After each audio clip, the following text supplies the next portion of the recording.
धर्मपुर से जितवारपुर एक river front view बनाने का बात हुआ, भूरी गंडक पर एक पुल प्रस्तावित है। इसके अलावा एजुकेशन में विश्वविद्यालय की मांग हुई।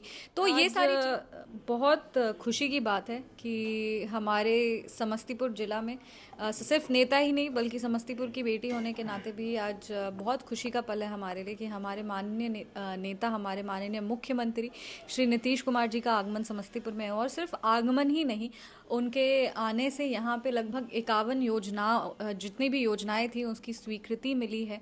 कई ऐसे योजनाएं हैं जिनका शिलान्यास हुआ है और कई ऐसे प्रस्तावित कार्य हैं जिसकी का निरीक्षण हुआ है, जिसको पूरा करने के लिए जितना जो भी निर्देश था, जो आदेश था, वो दिया गया है।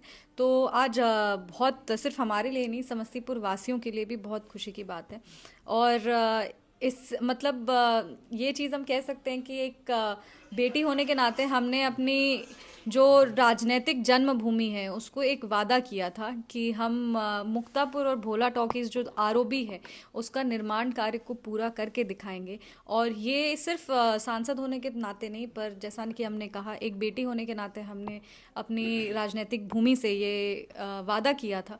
और आज खुशी की बात है कि वो वादा को पूरा करने में हमारे माननीय मुख्यमंत्री श्री नीतीश कुमार जी का पूरा सहयोग रहा है। और उनके आशीर्वाद से, उनके नेतृत्व में आज वो दोनों आरओबी का शिलान्यास हो गया है। आने वाले समय में 2027 तक वो दोनों आरओबी बन के तैयार हो जाएंगे। इसके अलावा समस्तीपुर बाईपास है, रोसड़ा बाईपास है, इसकी भी स्वीकृति हो गई है। इसको भी जल्द से जल्द बन के तैयार किया जाएगा। भूरी गंडक पर एक और पुल प्रस्तावित है क्योंकि जाम की जो समस्या है वो बहुत प्रेवलेंट है समस्तीपुर में। और जब हम आए थे तो यहाँ के लोग बहुत परेशान थे क्योंकि जाम से वो जो ट्रैफिक जाम होता है उससे वो जूझ रहे थे। और ट्रैफिक जाम की वजह से सिर्फ इकोनॉमिक एक्टिविटी ही नहीं बल्कि जो क्वालिटी ऑफ लाइफ है वो भी ख़राब हो रहा था।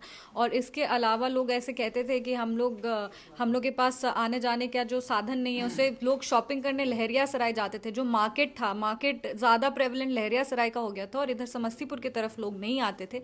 तो ये सारी चीज़ें से आप देख सकते हैं आर्थिक जो आर्थिक मदद भी होगा, सामाजिक मदद भी होगा। ये एक ऐसी आरओबी सिर्फ जाम की समस्या के लिए नहीं है पर एक समस्तीपुर वासियों के लिए एक क्वालिटी ऑफ लाइफ को भी, जो इंफ्रास्ट्रक्चर डेवलपमेंट हो रहा है यहाँ पे, वो उसको और मजबूती देगा। हम लोग जब बाहर जाते तो कैसे कंपैरिजन करते हैं, अरे इतना चौड़ा रोड था, अरे इतना बड़ा पुल था, अरे वहाँ पे इतने बड़े फ्लाईओवर्स थे।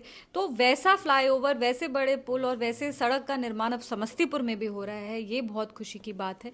और हम यही आशा और उम्मीद करेंगे कि इसी तरह माननीय मुख्यमंत्री जी, हमारे यशस्वी प्रधानमंत्री श्री नरेंद्र मोदी जी का आशीर्वाद समस्तीपुर पर बना रहे। उनके नेतृत्व में समस्तीपुर में जो विकास की एक नई गाथा लिखी जा रही है उसको हम लोग लिखते रहें। और 2025 के बाद भी इसी मजबूती के साथ हम लोग समस्तीपुर में काम करते रहें। सीएम ने अधिकारियों के साथ समीक्षा बैठक किए थे, क्या कुछ अहम मुद्दा रहा था उसमें?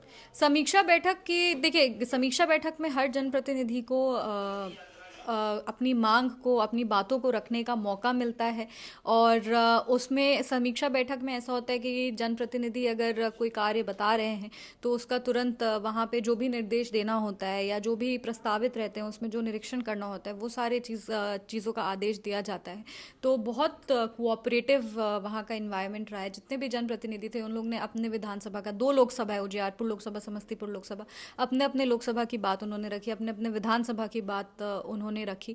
और एक बहुत ही कोऑपरेटिव एनवायरनमेंट में समस्तीपुर के विकास की कई सारी बातें हुई। जैसे धर्मपुर से जितवारपुर एक रिवर फ्रंट व्यू बनाने का बात हुआ, भूरी गंडक पर एक पुल प्रस्तावित है। इसके अलावा एजुकेशन में विश्वविद्यालय की मांग हुई। तो ये सारी चीज़ें हैं जो हो रही हैं और इस पे आगे चल के जितने भी जो भी कंसर्न्ड विभाग हैं, जो भी कंसर्न्ड डिपार्टमेंट है, उनके पास ये सारे प्रस्ताव जाएंगे और जो भी इसमें रिक्वायर्ड होगा, जो भी निरीक्षण वगैरह करना होगा, वो सारे काम को किया जाएगा और सारी मांगों को भी पूरा किया जाएगा।